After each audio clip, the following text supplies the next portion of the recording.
চলে এসেছি জাভার আরেকটি টিউটোরিয়াল নিয়ে। লাস্ট ক্লাসে আমরা দেখেছিলাম যে কিভাবে আমরা ভেরিয়েবল নিয়ে কাজ করব। তো আমরা লাস্ট টিউটোরিয়ালে বলেছিলাম যে আমরা আজকে ডাটা টাইপ নিয়ে কাজ করব। সো ডাটা টাইপ দেখার আগে আমাদের অবশ্যই লাস্ট ভিডিওটা দেখে আসতে হবে। সো আশা করি আপনারা সবাই লাস্ট টিউটোরিয়ালটা দেখেছেন। এখন আমরা দেখব যে ভেরিয়েবল কীভাবে ডাটা টাইপ কীভাবে কাজ করে। সো ডাটা টাইপ কত প্রকার এবং কী এবং কীভাবে কাজ করে জাভাতে, ওই জিনিসটা আমরা এখন দেখব।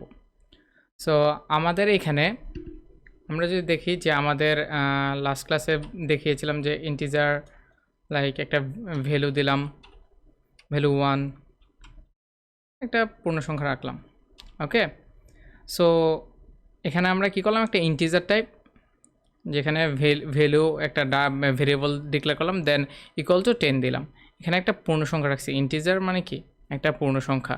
ওকে, সো এখানে যদি আমরা খেয়াল করি যে ইন্টিজার ডাটা টাইপ ডিক্লেয়ার করলে আমাদের কি রাখতে হবে, আমরা একটা পূর্ণ সংখ্যা রাখতে হবে। এখন যদি আমরা বলি যে এখানে 10.8 রাখতে, কিন্তু রাখবে না, সে এরর দিবে, ফ্র্যাকশন ভ্যালু রাখতে পারবে না। কারণ সে, আমি বলেই দিয়েছি সে ইন্টিজার টাইপ, সে একটা পূর্ণ সংখ্যা রাখবে, ফ্র্যাকশন ভ্যালু সে রাখতে পারবে না। ফ্র্যাকশন ভ্যালু রাখতে হলে অবশ্যই তাকে হচ্ছে আমাদের ফ্লট বা ডবলে কনভার্ট করে নিতে হবে, ঠিক আছে। সো কনভার্টিংয়ের ব্যাপারটা পরে, আমাদের টাইপ কাস্টিংয়ের ব্যাপার যেটা বলি আর কি, সো ওখানে পরে যাব আমরা। সো আমি ফার্স্টেই বলে রাখি যে ইন্টিজার কী রাখবে, আমাদের পূর্ণ সংখ্যা রাখবে। সো এরপরে আমরা যদি দেখি, এটা একটা দেখলাম, এরপর আমরা ধরতে পারি যে একটা ফ্লোটিং ভ্যালু, ফ্লট কি, সে হচ্ছে একটা ফ্র্যাকশন ভ্যালু তার ভিতরে স্টোর করবে। সো আমি এখানে এটাকে ভ্যালু 2 দিয়ে দিচ্ছি। ওকে, ভ্যালু 2 দিয়ে দিচ্ছি। এখানে যদি আমি 10 দিই, সে নিবে, কিন্তু সে প্রিন্ট করার সময় সে কি করবে, সে একটা 10.0 প্রিন্ট করবে। আমরা সবগুলো প্রিন্টিংটাও দেখে ফেলি, সেস আউট। ওকে, এখানে যদি আমরা এখন খেয়াল করি যে আমি যদি এখানে ভ্যালু 1কে প্রিন্ট করি, আমি যেহেতু এটাকে প্রিন্ট করছি না, এটা এখন দেখাবে না। আমি কি করব, রান এজ রাইট ক্লিক করে রান এজ থেকে জাভা 1 অ্যাপ্লিকেশনটা এটা চালিয়ে দিচ্ছি।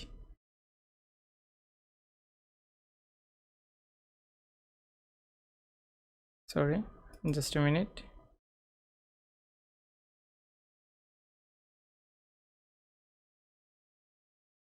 Terminated data type, sorry save দেনি, জাস্ট এ মিনিট। এই যে এখানে আমাকে 10 দিচ্ছে, দুঃখিত আমার ভুলের জন্য। তো এখানে আমরা যদি দেখি যে আমি সেভ না দিয়ে রান করেছিলাম, এখানে যদি আমরা দেখি যে সে কি করছে, ভ্যালু 1-এর জন্য 10 প্রিন্ট করছে। এখন যদি আমি ভ্যালু 2-এর জন্য আমরা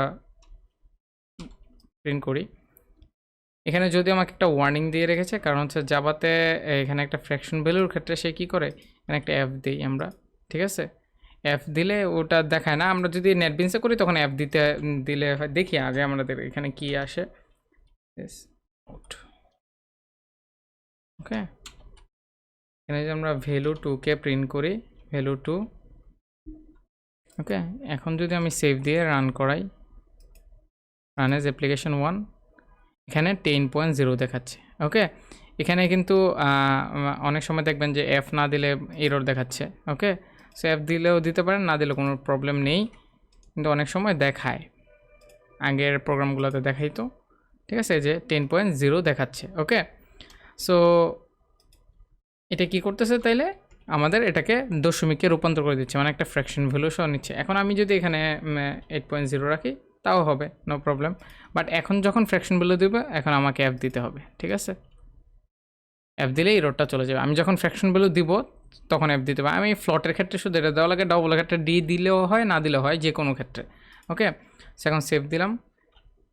আমি এখন হচ্ছে রান করাই, রান এজ অ্যাপ্লিকেশন, এই যে 10.8 দেখাচ্ছে। ওকে, সো এটা হচ্ছে আমাদের ফ্র্যাকশনের, আমাদের ফ্লটের কাজ।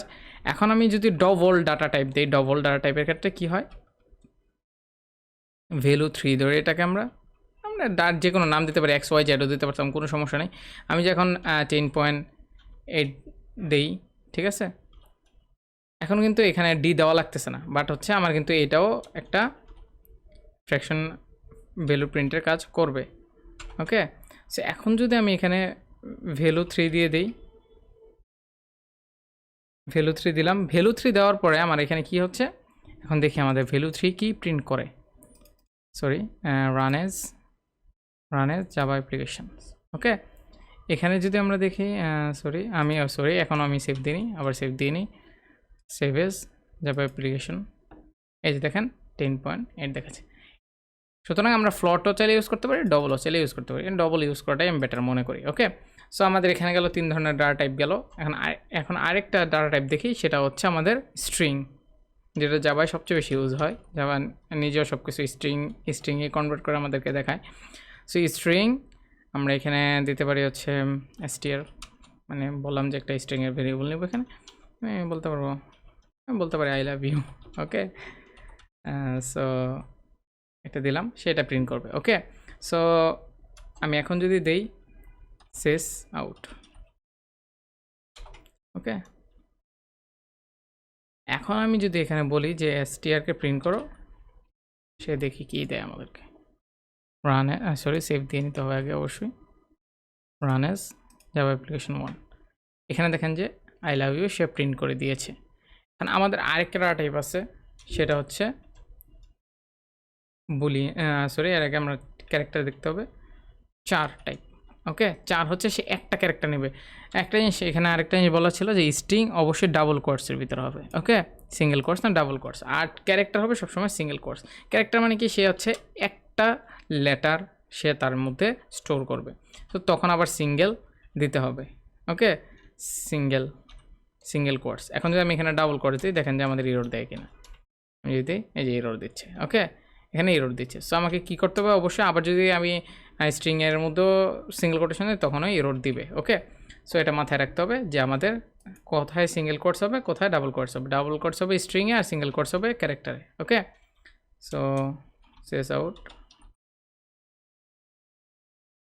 ওকে, এখানে যদি আমি ch-কে প্রিন্ট করে দিই, এখন আমাকে এখানে দিবি কি, অবশ্যই সেভ করে নিতে হবে। Save run as Java application, এই যে একে আমাকে প্রিন্ট করে দেখাচ্ছে। আমাদের লাস্টের একটা ডাটা টাইপ আছে এখানে, সেটা হচ্ছে বুলিয়ান। ওকে, বুলিয়ান ডাটা টাইপ। ওকে, যেটা হচ্ছে ট্রু অর ফলস রিটার্ন করে।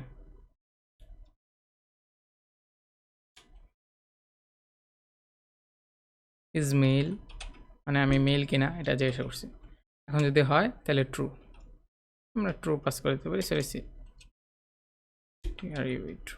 ওকে, সো আমরা ট্রু পাস করে দিতে পারি বা ফলস পাস করতে পারি। এখন যদি আমি শেষ আউট দিই, এখন আমরা যদি এখানে লিখি যে হচ্ছে ইজ মেল, ওকে, এটা স্মল লেটার। ওকে, এখন সেভ দিয়ে আমি যদি রান করাই, রান এজ জাভা অ্যাপ্লিকেশন 1, এখন দেখেন যে আমাকে ট্রু দিচ্ছে। সো আমরা এখানে কয়টা ভেরিয়েবল ডাটা টাইপ দেখলাম। একটা হচ্ছে ইন্টিজার ডাটা টাইপ, যেটা হচ্ছে পূর্ণ সংখ্যা রাখবে, আর একটা 2 নম্বর হচ্ছে ফ্লট, যেটা হচ্ছে ফ্র্যাকশন ভ্যালু রাখবে। অবশ্যই ফ্র্যাকশন ভ্যালু দিলে অ্যাপ দিতে হবে সাথে। আর ডবল ভ্যালু, ডবলও হচ্ছে ফ্লটের মধ্যে একটা ফ্র্যাকশন ভ্যালু তার ভিতরে স্টোর করবে, অনেকটা সেম। ওকে, দেন স্ট্রিং হচ্ছে সে হচ্ছে কোনো সেন্টেন্স বা টেক্সট সে তার ভিতরে স্টোর করবে। আর ক্যারেক্টার হচ্ছে সে হচ্ছে যে কোনো একটা ক্যারেক্টার নেবে এবং সিঙ্গেল কোটসের ভিতরে হবে, আর স্ট্রিং হবে ডাবল কোটসের ভিতরে। আর বুলিয়ান হচ্ছে সে true or false always return করবে। Okay, clear. এখন আমরা একটু জাস্ট এতটুকু রিমাইন্ড করে রাখি যে আমাদের ডাটা টাইপটা কেন প্রয়োজন।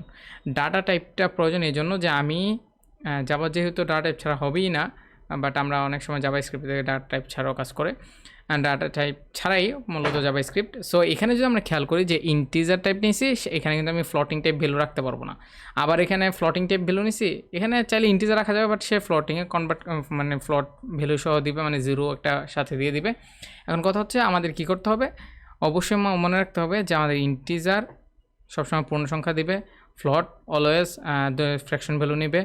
স্ট্রিংয়ের মধ্যে কখন আমি ইন্টিজার দিতে পারবো না, মানে হচ্ছে 2টা কোয়ার্ডসের ভিতরে যদি আমি ইন্টিজার দেইও, সে হচ্ছে ওটাকে স্ট্রিং হিসেবে নেবে, সংখ্যা হিসেবে নেবে না। ওকে, যেহেতু সে এখানে সব কিছুই নেবে এই 2টা কোয়ার্ডসের ভিতরে। বাট আমি যদি এখানে শুধু নর্মালি 1 2 রাখি, কাজ করবে না। এবং হচ্ছে ক্যারেক্টারের ভিতরেও স্ট্রিং কাজ করবে না, স্ট্রিংয়ের ভিতরে আবার ক্যারেক্টার কাজ করবে, কিন্তু এটা ডাবল কোয়ার্ডসের ভিতরে সিঙ্গেল কোয়ার্ডস দিলে হবে না, কিন্তু ওটাও সেই স্ট্রিং হিসেবে রূপান্তর করে দেবে, কখনও ক্যারেক্টার হিসেবে দেবে না। তেমনি বুলিয়ানের ভিতরে ট্রু আর ফলস ছাড়া অন্য কিছু হবে না। সো আমার যখন যেই ডাটা টাইপের দরকার, সো ভুলেও কেউ অন্য ডাটা টাইপ দিতে পারবে না, দিলেই সেই এরর দেখাবে। এই জন্য আমাদের ডাটা টাইপটা খুব ইম্পর্টেন্ট।